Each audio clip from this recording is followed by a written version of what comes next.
तुमची करामत खूप पाहिली, आता जरा यांची करामत बघूया. जी राज. कृष्णाजी बंकर होय जी. आपल्या शस्त्रग्रहाचे तज्ञ. वा.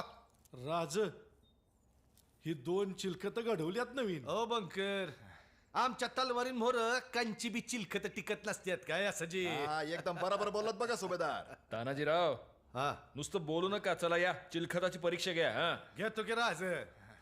या सजराव आला ते चिलखत इकडं बघू तरी असं कंच चिलखत बनवलंय. असं काय तसं काय हा, नाही इकडं. अहो बघ हा, सुभेदार आला गाव.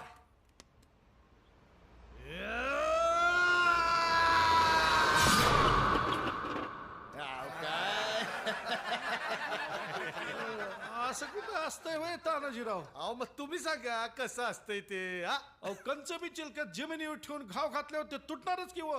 हो मग चिलखत चांगलं आहे हे समजणार कसं. यशाजीराव चिलखताची परीक्षा अंगावर घालून करते. मग तेच तर रे. आता ते अन कोण करणार हो. नाही म्हणजे असं करताना खपायचा एखादा. ते होणार नाही याचीच खात्री हवी बनवणाऱ्याला. काय कृष्णाजी, तुम्हाला आहे ना तशी खात्री? तर पुरी खातर आहे माझी महाराज. आणा. हे बघा राज, हे ना हे हिकून असा हात घालायचा. हे काय राज? अहो चला चला, सील करा, चला अहो जी. चला, अहो या चिलखताची परीक्षा घ्या. आता सगळ्यात जोमदार हात कोणाचा?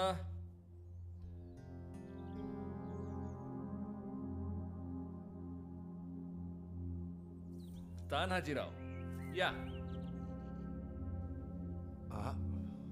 महाराज म्या चला, या बख्तराची परीक्षा घ्यायची आपल्याला. एक चांगला जोरदार वार काढ, चला.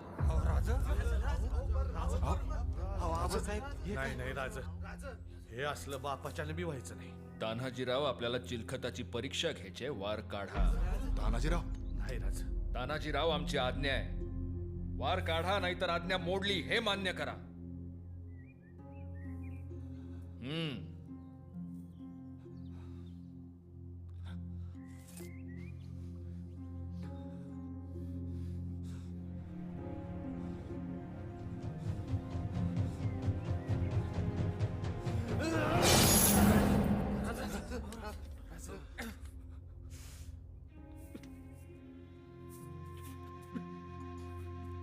वाह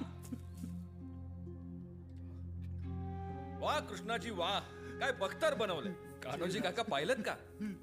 पण राज ते बघा काय झाले.